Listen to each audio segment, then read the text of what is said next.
Hi friends, ಎಲ್ಲರಿಗೂ ನಮಸ್ಕಾರ. ಇವತ್ತಿನ ವಿಡಿಯೋದಲ್ಲಿ ಕೇವಲ 3 ಸಾಮಗ್ರಿಗಳಿಂದ 5 ನಿಮಿಷದಲ್ಲಿ ಈ ಸ್ವೀಟ್ನ ಮಾಡಿ ತೋರಿಸ್ತಿದ್ದೀನಿ. ಚಿಕ್ಕ ಮಕ್ಕಳಲ್ಲಿ ಕೊಬ್ಬರಿ ಮಿಠಾಯಿನ ತಿಂದೇ ಇರ್ತೀವಿ. ಈ ವಿಧಾನದಲ್ಲಿ ಒಂದ್ಸಲ ಕೊಬ್ಬರಿ ಮಿಠಾಯಿನ ಮಾಡಿ ನೋಡಿ, ತುಂಬಾ ಚೆನ್ನಾಗಿರುತ್ತೆ. ತುಪ್ಪ ಬೇಡ, ಬೆಣ್ಣೆ ಬೇಡ, ದುಬಾರಿ ಸಾಮಗ್ರಿಗಳು ಬೇಕಿಲ್ಲ. ಮನೆಯಲ್ಲೇ ಸಿಗುವಂತಹ ಕೆಲವೇ ಸಾಮಗ್ರಿಗಳಿಂದ ಈ ಸ್ವೀಟ್ನ ನಾವು ಮಾಡ್ಕೊಳ್ಬೋದು. ತುಂಬಾ ಕ್ರಿಸ್ಪಿಯಾಗಿ ಟೇಸ್ಟಿಯಾಗಿ ಯಾವ ರೀತಿ ಮಾಡ್ಕೊಳ್ಳೋದು ಅಂತ ಈ ವಿಡಿಯೋದಲ್ಲಿ ನೋಡ್ಕೊಳ್ಳೋಣ. ನಾನಿಲ್ಲಿ ತೆಂಗಿನಕಾಯಿನ ತೊಗೊಂಡಿದ್ದೀನಿ. ಹಸಿ ತೆಂಗಿನಕಾಯಿನ ತೊಗೊಳ್ಬೇಕು. ಫ್ರೆಶ್ ಆಗಿ ಆವಾಗಲೇ ಒಡೆದಿರುವಂತಹ ತೆಂಗಿನಕಾಯಿನ ನಾನು ತೊಗೊಂಡಿದ್ದೀನಿ. ತೆಂಗಿನಕಾಯಿನ ಈಗ ಕಟ್ ಮಾಡ್ಕೊಳ್ಬೇಕು. ನೋಡಿ, ಸಿಂಪಲ್ ಆಗಿರುವಂತಹ ರೆಸಿಪಿ. ಚಿಕ್ಕ ಮಕ್ಕಳು ಸಹ ಈ ರೆಸಿಪಿನ ಮಾಡ್ಕೊಳ್ಬೋದು, ಅಷ್ಟು ಈಸಿಯಾಗಿದೆ. ಈ ವಿಧಾನದಲ್ಲಿ ಮಾಡಿಕೊಂಡ್ರೆ ಪರ್ಫೆಕ್ಟಾಗಿ ತುಂಬಾ ರುಚಿಯಾಗಿ ಮಾಡ್ಕೊಳ್ಬೋದು. ತೆಂಗಿನಕಾಯಿ ಈಗ ಒಡ್ಕೊಳ್ಳೋದ್ರಿಂದ ನೋಡಿ ಸ್ವಲ್ಪ ಅದು ತೆಗಿಯೋಕ್ಕೆ ಸ್ವಲ್ಪ ಕಷ್ಟ ಆಗುತ್ತೆ, ನೋಡಿಕೊಂಡು ತೆಗಿಬೇಕು. ಸ್ವಲ್ಪ ಬಲ್ತಿರುವಂತಹ ತೆಂಗಿನಕಾಯಿನ ತೊಗೊಂಡ್ರೆ ಟೇಸ್ಟು ಇನ್ನೂ ಚೆನ್ನಾಗಿರುತ್ತೆ. ನಾನಿಲ್ಲಿ ಬಲ್ತಿರುವಂತಹ ತೆಂಗಿನಕಾಯಿನ ತೊಗೊಂಡಿದ್ದೀನಿ. ಈಗ ವಾಶ್ ಮಾಡ್ಕೊಳ್ಬೇಕು. 1-2 ಸಲ ವಾಶ್ ಮಾಡಿಕೊಂಡು ತೆಗೆದಿಟ್ಕೊಳ್ತಿದ್ದೀನಿ. ಈಗ ನಾವು ಕಟ್ ಮಾಡ್ಕೊಳ್ಬೇಕು. ನೋಡಿ, ಫುಲ್ಲು ತೆಳುವಾಗಿ ನಾವು ಕಟ್ ಮಾಡ್ಕೊಳ್ಬೇಕು. ನಾವು ಯಾವ ಶೇಪಲ್ಲಿ ಬೇಕಾದರೂ ನಾವು ಕಟ್ ಮಾಡ್ಕೊಳ್ಬೋದು. ನಾನಿಲ್ಲಿ ಉದ್ದವಾಗಿ ಫುಲ್ಲು ತೆಳುವಾಗಿ ನಾನು ಕಟ್ ಮಾಡ್ಕೊಳ್ತಿದ್ದೀನಿ. ಸ್ಲೈಸಾಗಿ ನಾವು ಮಾಡ್ಕೊಳ್ಬೇಕು. ಅರ್ಧ ಭಾಗದಲ್ಲಿ ಅರ್ಧದಷ್ಟು ನಾನು ತೊಗೊಂಡಿದ್ದೀನಿ, ಕಾಲು ಭಾಗದಷ್ಟು ನಾನು ತೆಂಗಿನಕಾಯಿನ ತೊಗೊಂಡಿದ್ದೀನಿ. ನೋಡಿ, ಇಷ್ಟು ತೆಳುವಾಗಿ ಕಟ್ ಮಾಡಿಕೊಂಡು ಇಟ್ಕೊಂಡಿದ್ದೀನಿ. ಒಂದು ಪ್ಲೇಟಿಗೆ ಎತ್ತಿಟ್ಕೊಳ್ಳೋಣ. ನೋಡಿ, ಈ ರೀತಿ ಕಟ್ ಮಾಡಿಕೊಂಡು ಒಂದು ಸೈಡಿಗೆ ಎತ್ತಿಟ್ಕೊಳ್ಳೋಣ. ಸ್ಟವ್ ಆನ್ ಮಾಡಿಕೊಂಡು ಈಗ ನಾವು ಪಾಕನ ರೆಡಿ ಮಾಡ್ಕೊಳ್ಬೇಕು. ಬಾಂಡಿಗೆ ಸಕ್ಕರೆಯನ್ನು ಹಾಕ್ಕೊಳ್ತಿದ್ದೀನಿ. 1 ಕಪ್ ಆಗೋಷ್ಟು ಸಕ್ಕರೆನ ತೊಗೊಂಡಿದ್ದೀನಿ. ಅದೇ ಕಪ್ ಅಳತೆಯಲ್ಲಿ ಅರ್ಧ ಕಪ್ ಆಗೋಷ್ಟು ನೀರನ್ನು ಹಾಕ್ಕೊಳ್ಬೇಕು. ನೀರು ಹಾಕ್ಕೊಂಡು ಈಗ ಒಂದು ಸಲ ಮಿಕ್ಸ್ ಮಾಡ್ಕೊಳ್ಳೋಣ. ಮಿಕ್ಸ್ ಮಾಡಿದ ನಂತರ ಕಟ್ ಮಾಡ್ಕೊಂಡಿರುವಂತಹ ಹಸಿ ತೆಂಗಿನಕಾಯಿನ ಹಾಕ್ಕೊಳ್ತಿದ್ದೀನಿ. ಪಾಕದಲ್ಲೇ ನಾವು ತೆಂಗಿನಕಾಯಿನ ಕೂಡ ಬೇಯಿಸ್ಕೊಳ್ಬೇಕು. ನೋಡಿ, ಸಕ್ಕರೆ ನೀರು ಅದು ಪಾಕ ಆಗೋವರೆಗೂ ನಾವು ಇದೇ ರೀತಿ ತಿರುಗಿಸ್ಕೊಳ್ತಾನೆ ಇರಬೇಕು. 2 ಏಲಕ್ಕಿಕಾಯಿಯನ್ನು ಸುಲಿದ್ಬಿಟ್ಟು ನಾನು ಚಚ್ಚಿಬಿಟ್ಟು ಹಾಕ್ಕೊಳ್ತಿದ್ದೀನಿ. ಈ ರೀತಿ ಪೌಡ್ರ್ ಮಾಡಿ ಹಾಕ್ಕೊಳ್ಬೇಕು. ಈಗ ತಿರುಗಿಸ್ಕೊಳ್ಳೋಣ.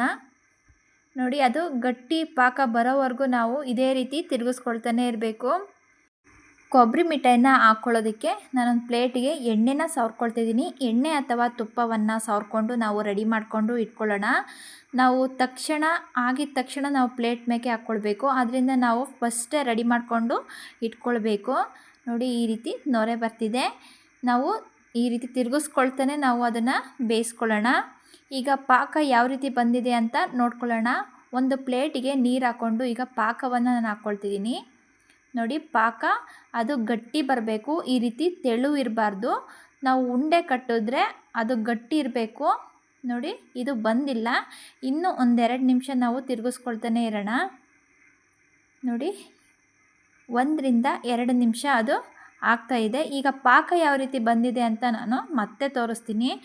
ಒಂದು ಪ್ಲೇಟ್ಗೆ ನಾನು ನೀರು ಹಾಕ್ಕೊಂಡು ಮತ್ತೆ ಪಾಕವನ್ನು ಹಾಕ್ಕೊಳ್ತಿದ್ದೀನಿ. ನೋಡಿ, ಈ ರೀತಿ ಉಂಡೆ ಕಟ್ಟೋ ರೀತಿ ಬರಬೇಕು. ಮತ್ತು ಅದು ಮುರಿದ್ರೆ ಅದು ಕಟ್ಟಾಗಬೇಕು. ಆ ರೀತಿ ಸಕ್ಕರೆ ಪಾಕನ ನಾವು ರೆಡಿ ಮಾಡ್ಕೊಳ್ಬೇಕು.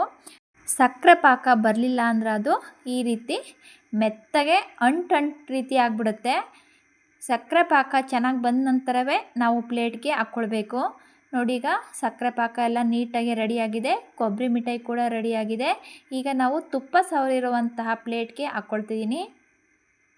ನೋಡಿ, ತಕ್ಷಣವೇ ನಾವು ಹಾಕ್ಕೊಳ್ಬೇಕು, ಇಲ್ಲ ಅಂದರೆ ಅದು ಗಟ್ಟಿಯಾಗಿಬಿಡುತ್ತೆ.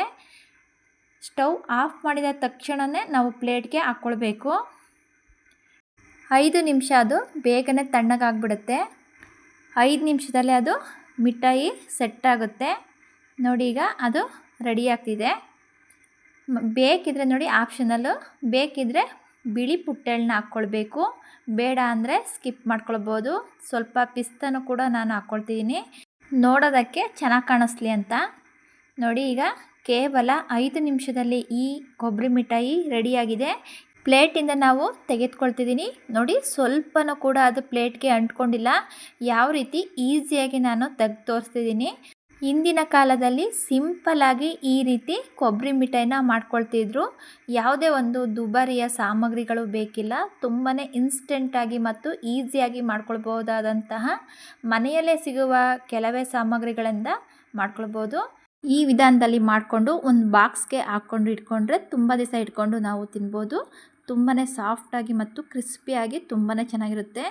ಈ ವಿಧಾನದಲ್ಲಿ ಒಂದು ಸಲ ಟ್ರೈ ಮಾಡಿ ಹೇಗೆ ಬಂತು ಅಂತ ನನಗೆ ಕಮೆಂಟ್ ಬಾಕ್ಸಲ್ಲಿ ತಿಳಿಸಿ. ಈ ರೆಸಿಪಿ ನಿಮಗೆ ಇಷ್ಟ ಆಯಿತು ಅಂದರೆ ಫ್ಯಾಮಿಲಿ ಜೊತೆ ಫ್ರೆಂಡ್ಸ್ ಜೊತೆ ಶೇರ್ ಮಾಡಿ. ನನ್ನ ಚಾನಲನ್ನು ಸಬ್ಸ್ಕ್ರೈಬ್ ಮಾಡಿಕೊಂಡು ಸಪೋರ್ಟ್ ಮಾಡಿ. ವಿಡಿಯೋ ನೋಡೋದಕ್ಕೆ ಧನ್ಯವಾದಗಳು. Thank you.